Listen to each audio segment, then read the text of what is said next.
Bonjour à tous. Bienvenue sur cette session pour découvrir la stratégie de migration dans le cloud. Alors, je vais me présenter. Je m'appelle François Andriès. Je suis référent technique cloud chez Cross System. J'ai 20 ans d'expérience. On a un petit gimmick avec les collègues, c'est qu'effectivement, on est passionné par les nouvelles technologies. Et dans mes hobbies, alors je suis maker. Alors, c'est le nouveau terme pour dire en fait que je suis un bricoleur du dimanche, mais avec des technologies de geek. Et je suis adepte de la zytologie. Donc, en gros, j'aime bien la bière et j'essaye de produire ma propre bière. Donc, rapidement, mon parcours, j'ai démarré en tant qu'admin système pour vite évoluer vers un poste de chef de projet technique. J'ai conduit des projets sur différents piliers de l'observabilité, qui sont le monitoring, la gestion de la performance et le log management. Et comme les chiens ne sont pas des chats, j'ai réorienté ma carrière pour reprendre un profil plus d'expertise technique. Tout en conduisant des missions autour des piliers de l'observabilité, j'ai été amené à travailler pour des missions dans des environnements cloud. Et depuis ces 2 dernières années, j'accompagne effectivement des clients depuis le début, donc vraiment dans l'établissement de leur stratégie, dans leur stratégie de move to cloud. Sur les dernières expériences, effectivement, donc j'ai pu aussi étoffer mes compétences dans le domaine de la donnée, donc avec des migrations de CRM ou de pipeline, des choses comme ça, vers des environnements cloud. Au passage, j'ai profité de valider mes expériences en passant les certifications. Donc, je suis Cloud Architect chez Google et Solution Architect Associate côté AWS. Mes dernières expériences, alors pourquoi j'ai proposé ce sujet, c'est que lors de mes dernières expériences, effectivement, quand on veut mettre un POC en place dans le cloud ou faire un move to cloud d'une application, effectivement, il faut dialoguer et savoir quelle stratégie on va utiliser. Ces stratégies ne sont pas forcément connues du grand public et c'est pour ça qu'effectivement, aujourd'hui, je vais vous présenter les différentes stratégies. Alors, quelles sont les stratégies de migration ? Le Gartner, en 2011, a proposé les 5 R, donc avec les différentes stratégies, donc Rehost, Refactor, Revise, Rebuild and Replace. Elles sont toujours utilisées par beaucoup de cloud providers. On va les retrouver chez Azure, chez Google. AWS a adopté ces stratégies, mais on propose une autre approche, une autre version. Donc l'approche est dite des 6 R, donc avec le Rehost, le Replatform, le Rearchitect, Repurchase, Retain et Retire. Si on veut faire un petit mapping entre les deux, donc le Rehost, on va retrouver la même stratégie côté AWS. La stratégie du Refactor côté Gartner, on va pouvoir la mapper soit dans le Replatform, soit dans le Rearchitect. On va bien sûr rentrer plus en détail dans les stratégies plus après. Revise dans le Replatform, Rebuild, Rearchitect, Replace, Repurchase, et Amazon, AWS, propose 2 autres stratégies qui sont le Retain et le Retire. On va avoir un chemin de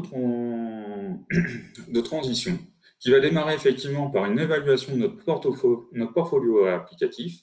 À partir de là, on va déterminer quelles sont les stratégies à mettre en œuvre.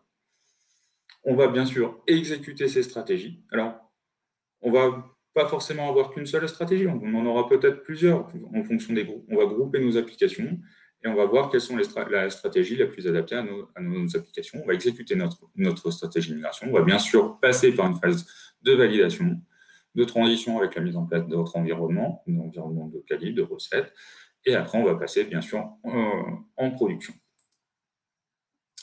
Alors, l'assessment, donc une approche basée vraiment sur l'évaluation.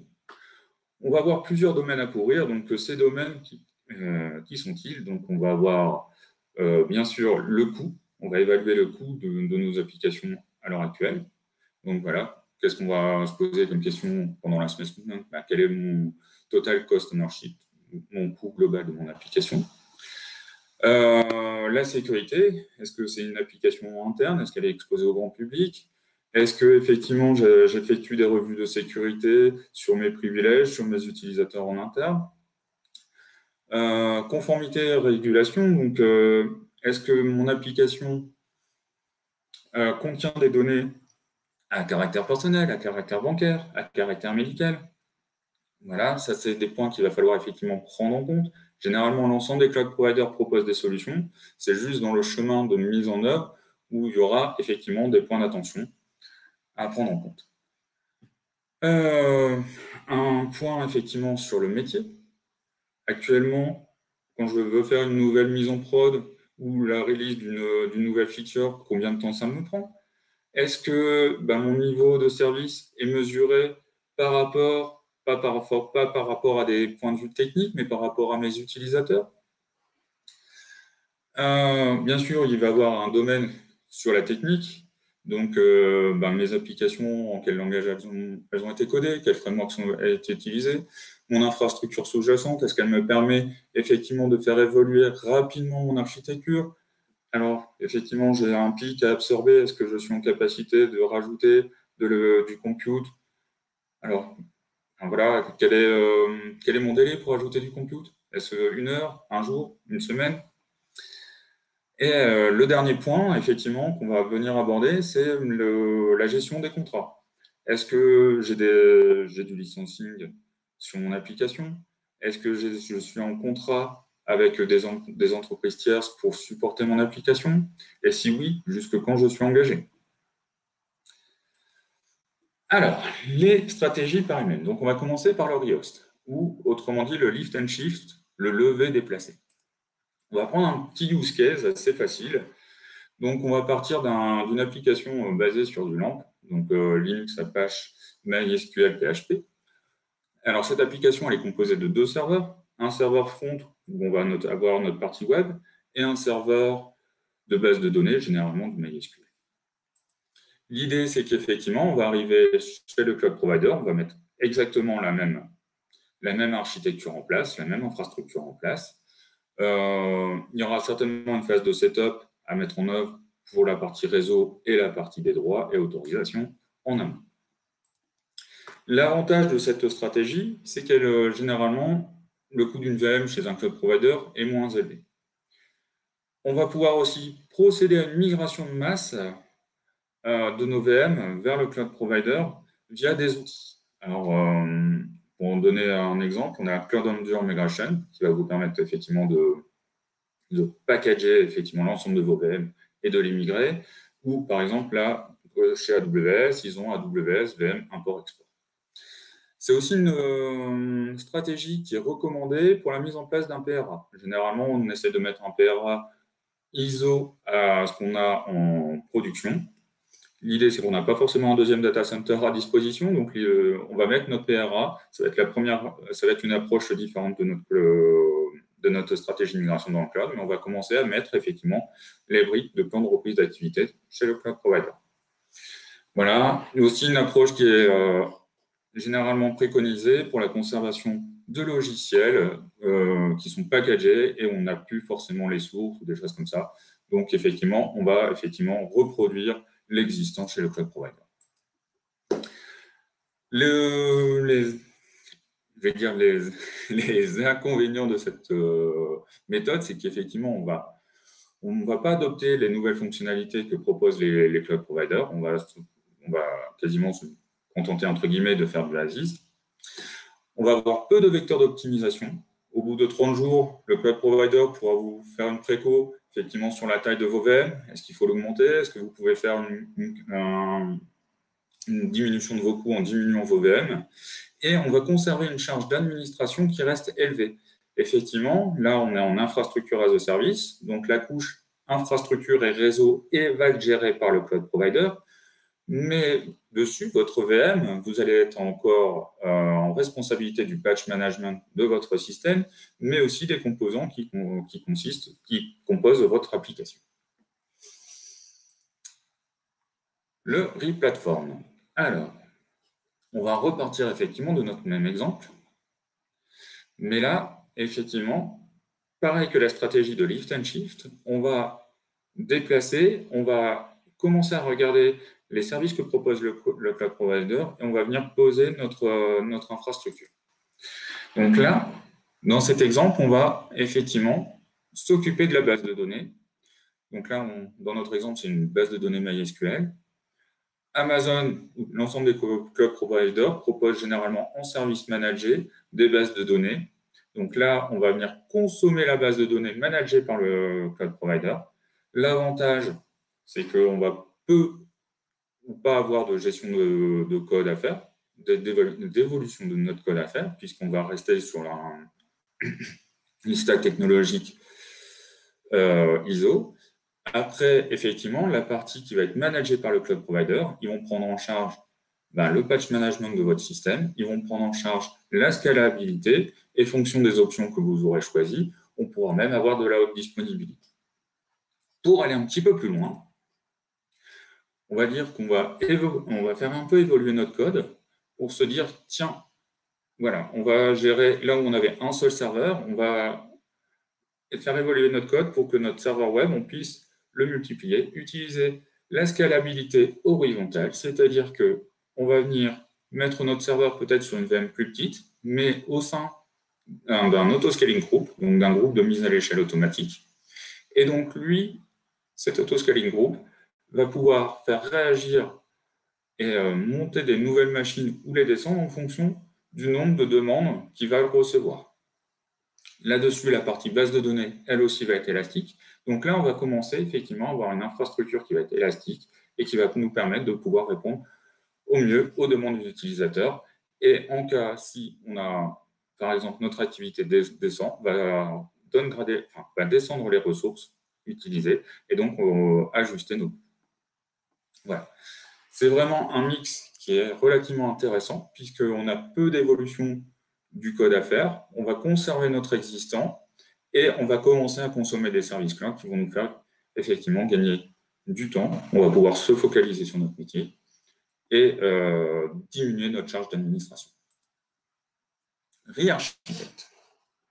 Alors, là, on va parler effectivement, c'est un use case qui est plutôt réservé à nos applications avec un core business assez fort, avec un fort retour business.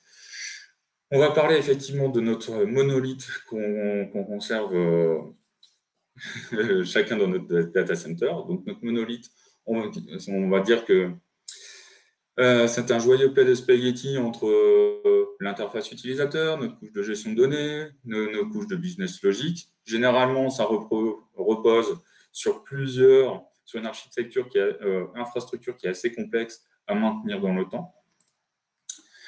Et donc, l'idée, c'est qu'on va repenser cette application pour en faire une application dite cloud native.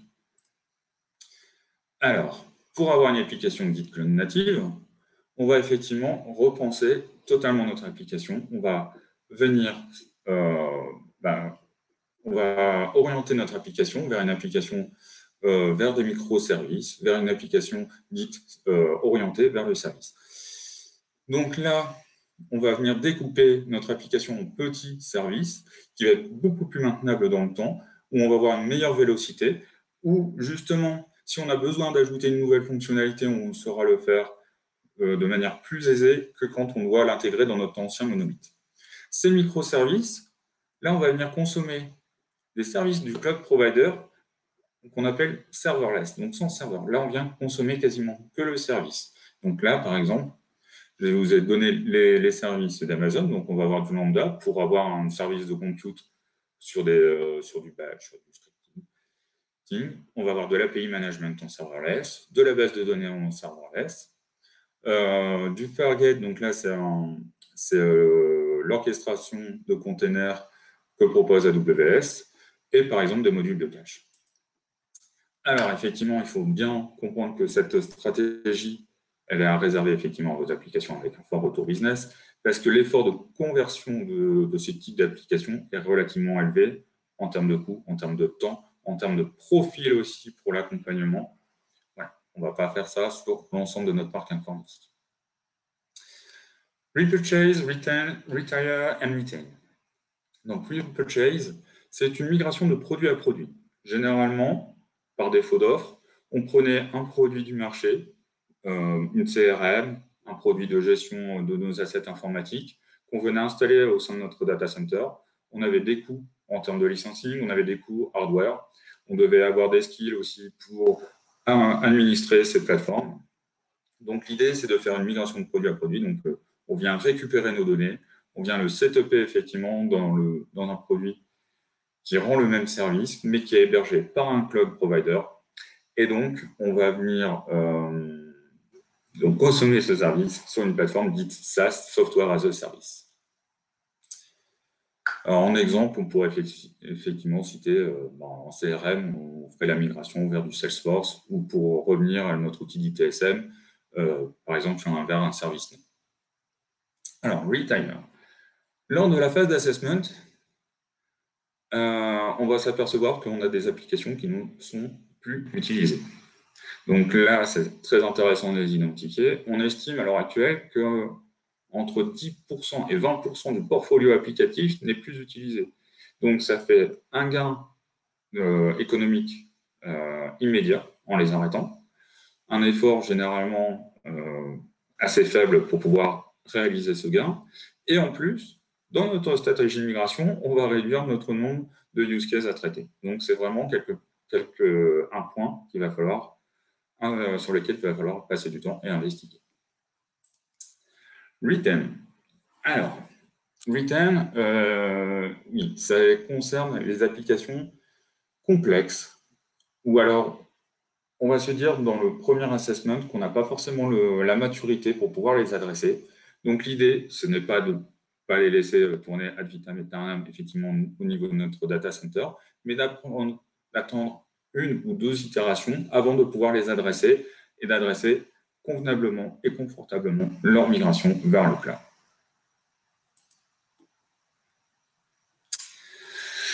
Donc, si on reprend un peu nos chemins vers les stratégies. Donc, on a notre phase d'assessment où on va effectivement balayer notre portfolio. On va lotir nos applications. Donc, on va les lotir en fonction des stratégies retenues. Donc, re-platform, re-architect, re-purchase, retain. Et on va aussi lotir effectivement dans le temps. Voilà. On va se donner un lot 1, un lot pilote. Et après, on va appliquer effectivement la stratégie dessus. Donc, de manière générale, quand on commence vers le cloud, on va adopter un premier pilote sur lequel on va faire soit du rehost, soit du re-platform. Le rehost, deux manières d'y accéder. Donc, soit en full manuel, ce qui permet effectivement d'apprendre à se servir des composants, des ressources que le cloud provider offre. On va procéder à l'installation de ces ressources, la configuration, on va déployer notre code. On va arriver sur une phase de validation. Une fois qu'on est un peu plus aguerri, on va partir sur une phase d'automatisation, où on va utiliser des outils de migration. Pour le re-platform, effectivement, on va venir déterminer quelle va être la plateforme cible, quel est le produit en service managé qu'on va vouloir utiliser. On va appliquer nos modifications et de manière générale, on va utiliser des outils de migration et ou des outils qui vont nous permettre de manager nos ressources de manière automatique. On va commencer à parler d'infrastructure as code, par exemple. Re-architect, donc là, on va avoir une phase de redesign de notre application. On va reconstruire l'intégralité, on va recoder notre application. On va procéder à l'intégration, puis à la phase de validation. Repurchase, donc effectivement, on va avoir le choix du produit vers lequel on veut aller. On va effectivement contractualiser avec le nouveau fournisseur. On va avoir une phase de setup qui va consister à déplacer nos données et à setuper effectivement un peu nos process et nos autorisations. Toujours cette phase de validation. Une fois que la phase de validation est passée, phase de transition, phase de production. Et donc après les deux dernières stratégies de migration, donc le retire, on arrête purement et simplement l'application, et le retain, elle sera éligible, mais dans une prochaine itération. Alors, on va faire un petit déplacé. Voilà. L'idée, effectivement, il faut conserver dans cet esprit que, voilà, on a un axe coût, effort, compétences à avoir, un axe temps de migration. Et donc, voilà, quel va être notre effort pour pouvoir migrer en fonction de la stratégie choisie. Donc, le repurchase, C'est là où on va avoir le moins d'efforts à faire. Et après, ça va aller crescendo, donc le rehost, replatform. Le rehost, parce qu'on a une petite phase de setup et d'apprentissage sur le cloud. Replatform, pareil. Et effectivement, on s'aperçoit que la phase de re-architecte, c'est là où on va dépenser le plus de temps et il va falloir mettre le plus d'efforts pour pouvoir migrer notre application, la transformer, même on ne va pas parler de transformation de notre application et de migration vers le cloud. Indépendamment des stratégies de migration qui ont été retenues, moi je vous conseille de mettre les fondamentaux en place. Alors ces fondamentaux, je les ai articulés autour de 3 piliers: l'organisation, l'architecture et les processus. L'organisation, on va définir nos rôles, nos responsabilités vraiment pour manager notre environnement cloud et nos data dans le cloud. Il faut planifier votre organisation à court et à moyen terme. Ça va vous permettre de vous dire, OK, j'ai besoin d'un accompagnement qui va être plus important peut-être au départ. Et effectivement, à moyen terme, on va pouvoir, en ayant un bon plan de formation, nos ressources internes vont pouvoir effectivement œuvrer, faire le job, établir les stratégies de migration et les exécuter. Important aussi, quand on passe sur le cloud, les cloud providers offrent généralement des outils dits de CI/CD. Donc, vous allez pouvoir construire vos pipelines, faire vos propres repos de source. Voilà, profitez-en pour mettre en place les méthodes, les méthodes agiles et DevOps pour les nouveaux usages. En termes d'architecture, l'un des points qui est très important, alors j'ai dû franciser, donc on va dire normer et étiqueter, mais en fait on va normer effectivement l'ensemble de nos ressources et on va appliquer ce qu'on appelle des tags ou des labels à chacune de nos ressources. L'idée de ces labels, ça va nous permettre de suivre finement notre consommation, mais aussi on a des labels, par exemple une catégorie de labels qu'on va appeler techniques, qui vont nous permettre certains actes d'automatisation. Par exemple, j'ai des environnements de dev, je veux qu'ils ne soient up que de 8 heures du matin à 18 heures. Je vais automatiser en mettant, voilà, j'ai réveillé mes machines, donc je vais positionner mes labels. Alors après, on va avoir un point effectivement sur la sécurité et la compliance. Donc effectivement, la sécurité, quels sont mes rôles, mes permissions à mettre en place, comment je vais gouverner un peu mon cloud. Compliance, effectivement, c'est par rapport à vos données. Donc ça va être des points qu'il va falloir instruire et quelles sont les solutions que je vais mettre en place. Fonction de vos use cases, alors c'est pour ça que j'ai mis en regard le FinOps. Fonction de vos usages, effectivement, on va définir des patterns de haute disponibilité. Cette haute disponibilité, comment dire, voilà, l'ensemble des cloud providers offre effectivement des features pour être très résilients, que ce soit sur 3 zones d'une région ou en multi-région, mais fonction de ce qu'on va choisir, effectivement, on va avoir un coût associé. Ce n'est peut-être pas la peine de mettre de la haute disponibilité sur chacune de nos applications. Il y a d'autres alternatives qui existent. Donc ça, ce sont des patterns à écrire en amont. La connectivité, c'est un point qui va être très important et très structurant, surtout au début de votre projet. Quelle est la connectivité que je vais mettre en œuvre? Est-ce que déjà mes besoins de cloud, je vais venir pousser l'intégralité de mon système d'information chez un cloud provider? Ou alors, est-ce que je veux en mettre une partie? Est-ce que j'ai besoin je vais faire de l'échange de données, je vais dire, à des fins, par exemple, de big data. Donc, effectivement, je vais avoir une taille de tuyau qui va être assez élevée. Voilà, ça va être toutes ces questions-là qu'il va falloir se poser. Est-ce que mon cloud, je le gère vraiment comme un cloud public? Est-ce que je le considère comme une extension de mon data center? Voilà. Donc, c'est vraiment un point qu'il faut aborder dès le départ. Et on va définir effectivement des patterns d'architecture en fonction des différentes stratégies. On va pas mettre les mêmes patterns d'architecture effectivement en fonction d'un rehost, d'un architecte, puisqu'on ne va pas utiliser les mêmes composants. Côté processus, alors, comment on opère dans le cloud, ça c'est très important, il va falloir se poser les questions en amont.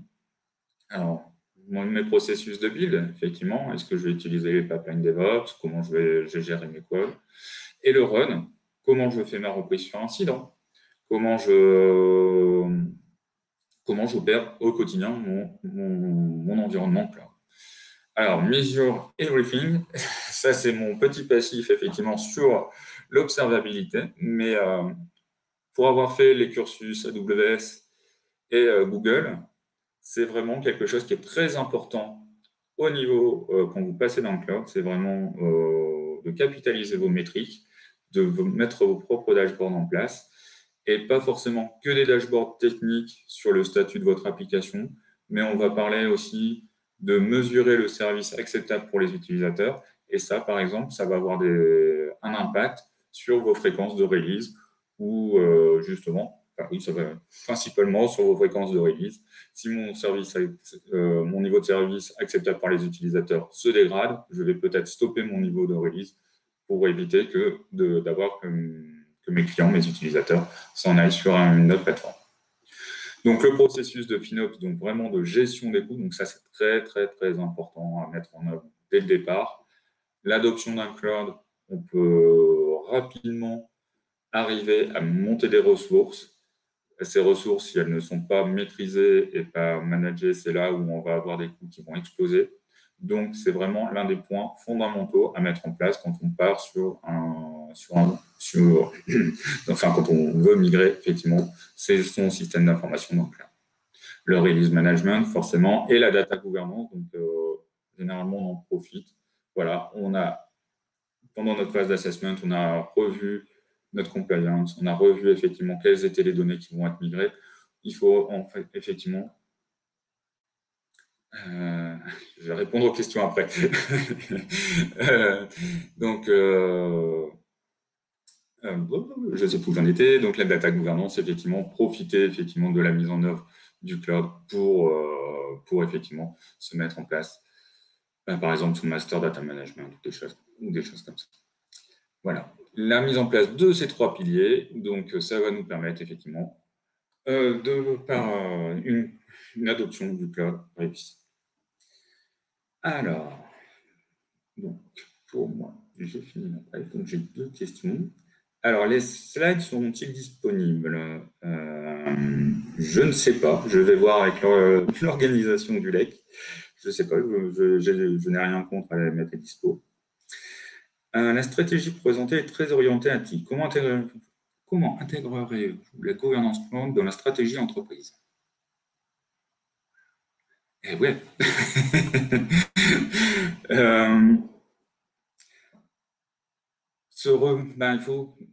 On va focuser effectivement. Pourquoi on va dans le cloud? C'est effectivement pour se recentrer sur son métier.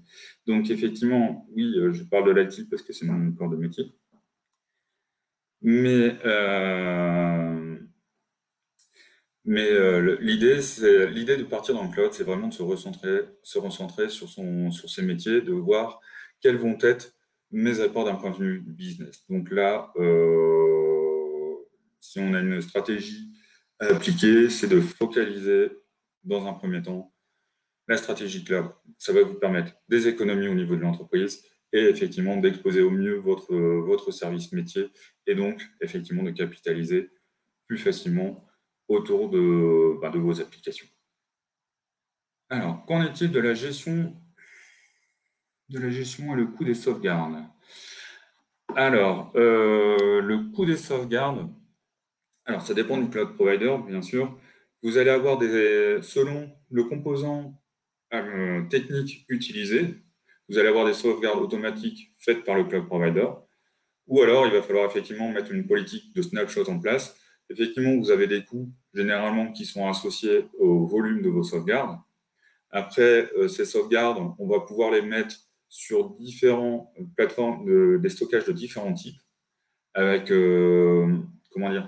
des stockages où on veut une restauration très rapide. Et donc là, vous allez avoir un coût supérieur. Si c'est plutôt à destination d'archivage, on est capable de descendre sur des couches plus froides et donc d'avoir des coûts qui sont beaucoup moindres. Mais attention, généralement, il y a une surfacturation quand on va venir chercher les données. Et selon la couche froide choisie, on peut avoir un délai sur la restauration des données. Voilà. Après, par exemple, des produits comme BigQuery chez Google, donc c'est le moteur analytique, vous allez avoir vos données et nativement dans le produit, vous avez 7 jours de snapshot point in time snapshot. Et donc, vous êtes capable de restaurer une table sur 7 jours. Après, il va falloir effectivement exporter cette table. Là, il n'y a pas de coût sur ces 7 jours additionnels. C'est vraiment dans le service. Si vous voulez faire une sauvegarde pour aller au-delà et exporter les données pour les mettre sur une zone d'archivage, là, vous avez un coût supplémentaire. Alors, y a-t-il d'autres questions?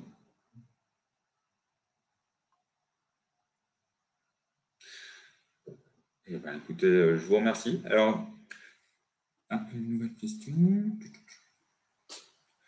Donc, si on inclut la sauvegarde froide, est-ce que le coût du cloud est vraiment plus bas que celui d'un data center local? La sauvegarde froide étant essentiellement des crypto-lockers.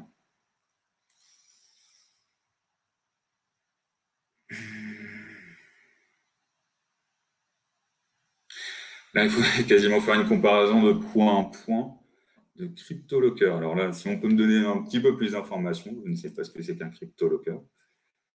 Mais de manière générale, oui, les sauvegardes à froid sont quand on vient choisir sur de l'archivage du stockage blob en archivage, on est vraiment sur des coûts qui sont très, très, très bas. Voilà, là, après, il faut effectivement faire attention aux coûts quand on vient restaurer les données. C'est là où on va avoir effectivement, on va générer. Ah, oui, merci. D'accord, les ransomware. Eh ben oui, non. Enfin, de manière générale, les sauvegardes froides sur le cloud ont des coûts qui sont de l'ordre du centime au giga. Et on est vraiment sur du très très bas. Donc là, après, il faudra faire une comparaison un peu plus intensive. Mais de manière, enfin, tout ce que j'ai pu apercevoir lors de mes différentes missions, on est vraiment sur des coûts par rapport à un coût en local qui est, je ne vais pas donner d'ordre d'échelle, mais effectivement, il y a un réel gain. Alors, je vais vous demander quelque chose, vu que c'est la première fois que je fais ce genre d'exercice, n'hésitez pas à me faire un petit feedback, ça va, voilà, ce qui vous passe par la tête, toute critique est la bienvenue. Voilà. J'espère que ça vous a intéressé, plu, et je vous souhaite écoutez, une bonne journée au travers de ce salon. Merci à tous.